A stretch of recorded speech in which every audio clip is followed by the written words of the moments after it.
a new year has ended and a new year has begun. I think it's appropriate the National Telegraph kind of look at an early report card for Governor Maggie Hassan. So nationaltelegraph.com has a story on that on its website and also in the newspaper this coming week. Maggie Hassan really gets probably a B+ when it comes to changing the tone at the State House. The voters helped her in that regard. They changed the legislature from 3-1 Republican to a divided legislature that had to work together.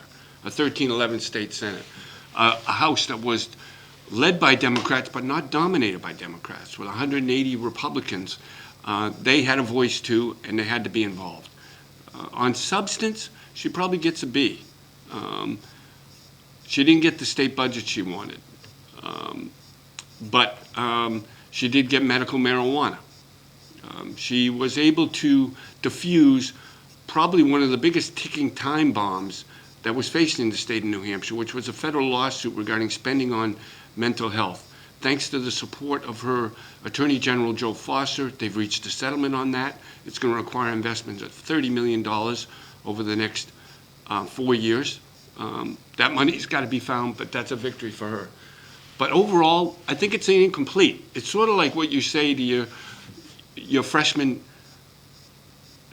high school son once he graduates. Hey, I made the dean's list. I did great, right? Well, you haven't graduated yet.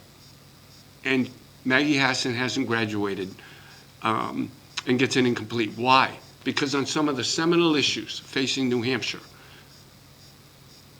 there wasn't a judgment made. Medicaid expansion, stalemate.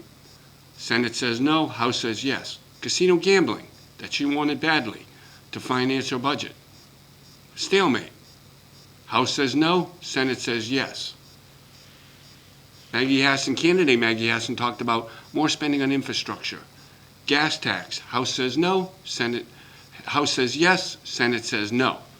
All of those issues are going to come back in some form, and how they're resolved go a long way to forming the final grade for Governor Maggie Hassan as she seeks a second term and without a major candidate in sight looks pretty solid for re-election right now.